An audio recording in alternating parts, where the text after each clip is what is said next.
अस्सलामुअलैकुम जी। Second year students, मैं उम्मीद करता हूँ आप लोग खैरियत से होंगे। आज के इस लेक्चर में हमने चैप्टर नंबर 18 को डिस्कस करना है और इससे पहले हमने चैप्टर नंबर 17 को डिस्कस कर लिया था और चैप्टर नंबर 17 में हमने ये लर्न किया था कि मिस्टर चिप्स को एक स्टूडेंट मिलने आता है जिसका नाम था लिनफोर्ड। And after his departure, Mr. Chips became very sad. The reason was because he used the same wordings said by Catherine the night before their marriage.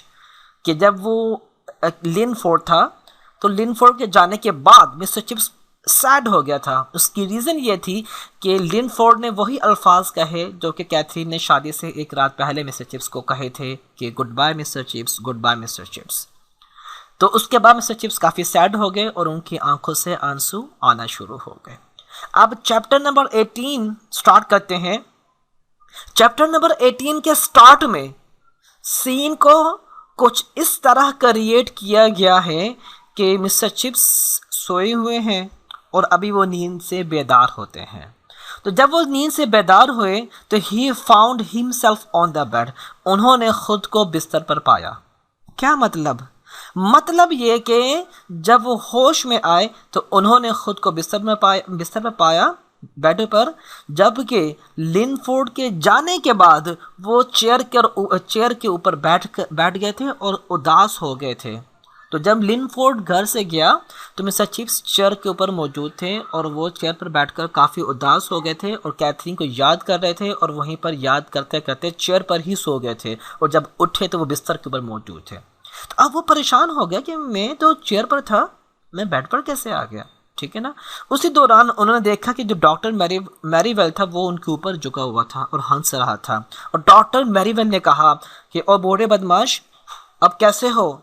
उम्मीद करता हूँ अब ठीक होगे। आपने तो हमें शॉक कर दिया था, आपने तो हमें सदमा पहुँचाया।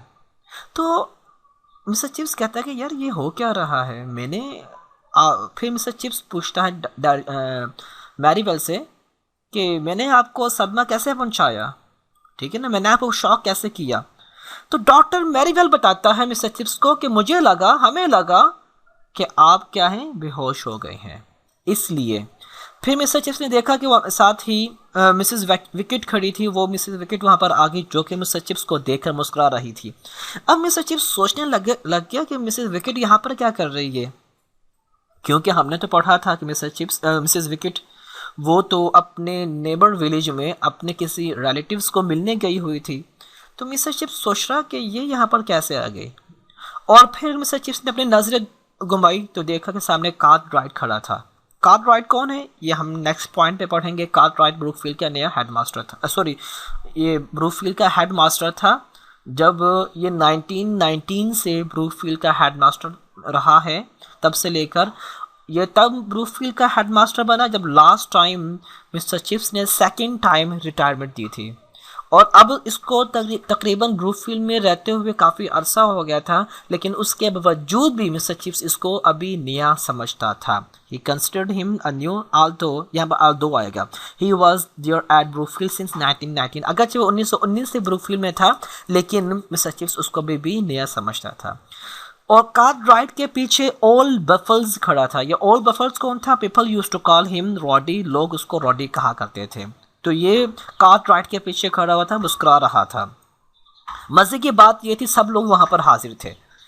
यहाँ पर एक बात नोट करने वाली है कि जब मिस्टर चिप्स को दोबारा बेदार हुआ मिस्टर चिप्स, तो वहां पर there were 4 people on the scene. वहां पर 4 लोग थे। कौन कौन? Doctor Merivale, Mrs Wickett, Cartwright and old Buffles. ये 4 लोग वहाँ पर मौजूद थे जब मिस्टर चिप्स दोबारा बेदार हुए। तो उस दौरान डॉक्टर मैरीवेल ने मिस्टर चिप्स को कहा कि if you want to take some rest then you can. अगर आप चाहते हैं कि आप कुछ रेस्ट करना चाहते हैं, आराम करना चाहते हैं, सोना चाहते हैं, तो आप सो सकते हैं। तो मिस्टर चिप्स ने दोबारा अगेन ही वेंट टू स्लीप। वो दोबारा सो गया Mr Chips, but it wasn't sleep at all, also it was a quite awakefulness. Mr Chips जब दोबारा सोए तो ना वो मुकम्मल तौर पर सोए हुए थे और ना ही वो मुकम्मल तौर पर जाग रहे थे, यानी कि आप कह सकते हैं कि नीम बेहोशी के आलम में थे। ठीक है ना। इस दौरान मैंने यहाँ पर पॉइंट नहीं लिखा, आप याद करना चाहें तो कर सकते हैं कि जब दोबारा मिस्टर चिप्स नींद में गए, मुकम्मल नींद में नहीं थे, ठीक है ना, यानी कि हाफ आप कह सकते हैं कि नीम बेहोशी के आलम में थे। तो वही पुरानी यादें, मिस्टर कैथरीन कैसे वो पियानो बजा रही है, एक फंक्शन हुआ था, उस फंक्शन को अटेम्प्ट करने के लिए जो कैथरीन गई थी, मिस्टर चिप्स को उसकी याद आ रही थी। और फिर जो ब्रूकफील्ड में अटैक हुआ था, ठीक है ना, और वो जो हमला हुआ था, धमाके हुए थे, ठीक है ना, जो वार हुई थी, वार में जो शेलिंग हुई थी, उनकी जो आवाज़ थी मिस्टर चिप्स के कानों में अभी भी गूंज रही थी। ठीक है ना। और उसके अलावा जो नए स्टूडेंट्स थे उनके चेहरे, ओल्ड स्टूडेंट्स थे उनके चेहरे, उनकी जो जॉक्स थी वगैरह सब मिस्टर चिप्स को याद आ रही थी। और सबसे बढ़कर जो चीज़ मिस्टर चिप्स को लास्ट टाइम याद आ रही थी वो थी ब्रूकफील्ड की बेल बेल वगैरह, घंटे वगैरह। ठीक है, क्योंकि अपनी रिटायरमेंट के बाद हमने पढ़ चुके हैं, पहले भी आपने चैप्टर नंबर 1 में पढ़ा होगा कि मिस्टर चिप्स ने जब अपनी रिटायरमेंट ली थी तो रिटायरमेंट के बाद मिस्टर चिप्स ने अपने टाइम टेबल को according to the bell of Brookfield के मुताबिक क्या कर लिया था, सेट किया हुआ था कि अगर ये बेल होगी तो मैंने नाश्ता करना है, ये बेल होगी तो मैंने चाय वगैरह पीनी है, ये बेल होगी तो मैंने उठना है। तो अपने ब्रूकफील्ड की जो बेल थी उसके मुताबिक अपने टाइम टेबल को सेट किया हुआ था। यह आपने चैप्टर नंबर 1 में पढ़ लिया होगा। तो सेम वो यादें मिस्टर चिप्स को आ रही थी। ठीक है ना। अब ये कार्टराइट कौन था? सो नाउ इसके बारे में कुछ पढ़ते हैं। Cartwright was the new head master of Brookfield. ये ब्रूकफील्ड का नया हेड मास्टर था। ये ही ज्वाइन ब्रूकफील्ड इन 1919। इसने ब्रूकफील्ड को 1919 में ज्वाइन किया था और तब से ही ये ब्रूकफील्ड का हेड मास्टर बना हुआ है। जब सेकंड टाइम मिस्टर चिप्स ने सेकंड टाइम रिटायरमेंट ली थी। यहाँ पर मैंने न्यू का वर्ड इसलिए यूज़ किया, यहाँ पर न्यू का वर्ड इसलिए यूज़ किया कि मिस्टर चिप्स इसको नया समझता था जबकि वो नया नहीं था। इट वॉज कार्टराइट, ये कार्टराइट ही था who announced the news of chips death in school, जिसने मिस्टर चिप्स की डेथ के बारे में स्कूल में अनाउंसमेंट की थी। इस लाइन को मैं एंड में एक्सप्लेन करूंगा। अब पढ़ते हैं। अब जब मिस्टर चिप्स नींद बेहोशी में चले गए और अपनी माजी की यादों में खोए हुए थे तो उसी दौरान कार्टराइट मैरीवेल के साथ मिस्टर चिप्स के बारे में बातें कर रहा था। ठीक है ना। अब जाहिर मिस्टर चिप्स तो सुन सकता था, सोया तो नहीं था, नींद बेहोशी के आलम में था। तो कार्टराइट ने मैरीवेल को कहा, क्या कहा? Poor old chap, mister chips के बारे में कहा, पुअर ओल्ड चैप, बेचारा बूढ़ा, must have lived a lonely sort of life. Sort कहते हैं किस इस किस्म की, यानी कि लगता है कि इसने जो ज़िंदगी गुजारी, तन्हा ज़िंदगी गुजारी, अकेले ज़िंदगी गुजारी, यानी कि इसका कोई बैकग्राउंड नहीं, इसकी कोई फैमिली नहीं है, इसके लाइफ में कभी शादी नहीं हुई है, इसने हमेशा एक तन्हा, एक अकेली ज़िंदगी गुजारी है, अकेला रहा है हमेशा।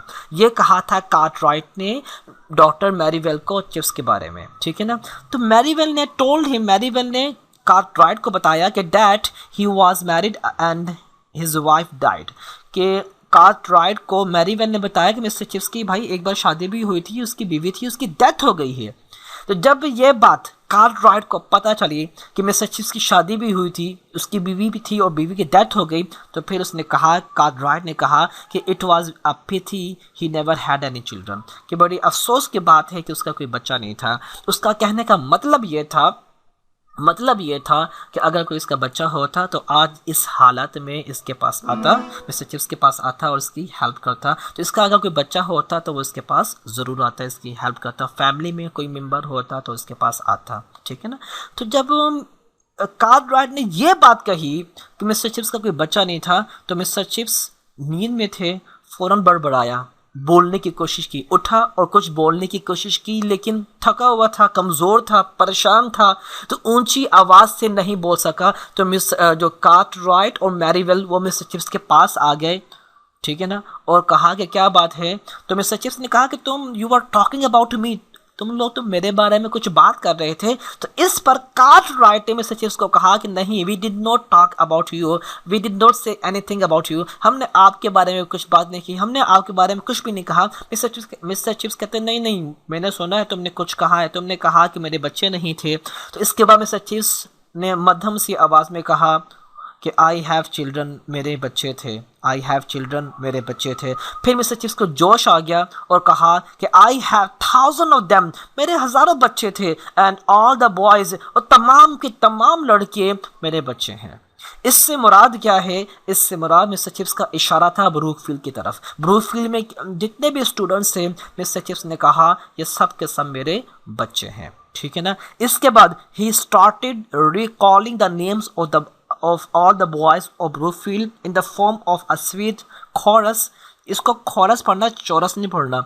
In the last moments of his life, अपनी ज़िंदगी के आखिरी लम्हे में उसने तमाम स्टूडेंट्स के नाम लिए, स्टूडेंट्स को रिकॉल किया, ठीक है। कोरस कहते हैं मुख्तलिफ आवाज़ों में, बच्चों की आवाज़ें इसके जहन में आ रही थी, तो इसने बच्चों के नाम लेना शुरू कर दिया कि फ़लाँ बच्चे तुम कहाँ हो, काश के मेरी तमन्ना है, he wished they were there, कि काश के तुम यहाँ पर होते। अब मिस्टर चिप्स को पता चल गया था कि मेरी ज़िंदगी के आखिरी लम्हात आ गए हैं। मिस्टर चिप्स ने कहा कि काश के तुम मेरे पास होते, काश के तुमने मेरे पास मौजूद होते और मैं आखिरी दफ़ा लाइफ में, ज़िंदगी में आखिरी दफ़ा तुम्हें कोई जोक सुनाता। तुम्हें मेरे जोक्स याद है ना? अगर तुम मेरे पास होते तो मैं तुम्हें एक आखिरी जोक सुनाता, तुम्हें मैं हंसाता। तुम कहाँ पर हो? फिर इसने कुछ बच्चों के नाम लिए कि फ़लाँ स्टूडेंट तुम कहाँ पर हो, जहाँ कहीं पर भी हो, जैसे भी हो, जैसा तैसा हो, जल्दी मेरे पास आ जाओ, तुम मेरे पास आ जाओ।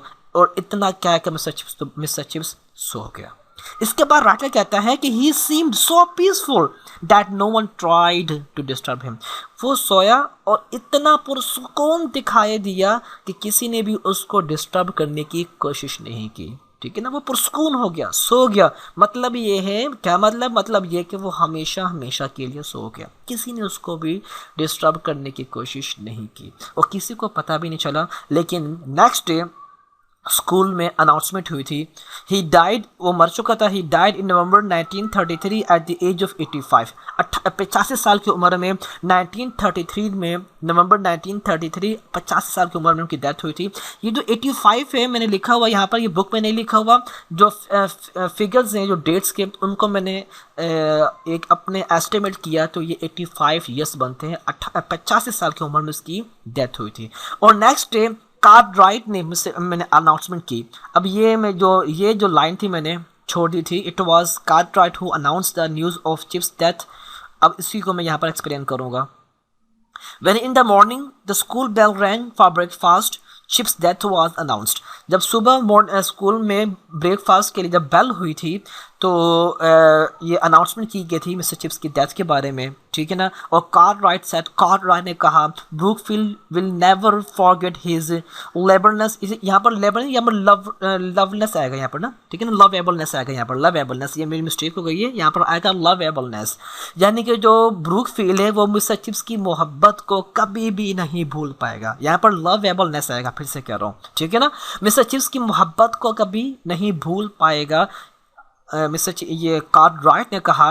और फिर उसने कहा एक बात थी जो मजाक की थी या शायद अच्छी बात नहीं थी कि everything is forgetting at last, हर चीज़ को भुलाया जाता है। मिस्टर चिप्स कल जिंदा थे, आज नहीं है, कल मिस्टर चिप्स को भुलाया जाएगा, कोई मिस्टर चिप्स को याद नहीं रखेगा। बट लेकिन लिनफोर्ड एक ऐसा तालिब इल्म है, एक ऐसा स्टूडेंट है, एट एनी रेट, किसी भी कीमत पर, will remember and tell the tale, वो मिस्टर चिप्स को याद करेगा और मिस्टर चिप्स की कहानी सुनाएगा। I said goodbye to Mister Chips the night before he died, एक रात पहले मिस्टर चिप्स को मैंने कहा था गुड बाय मिस्टर चिप्स। मैं आखिरी स्टूडेंट था जिसने मिस्टर चिप्स को मिला था, ठीक है ना।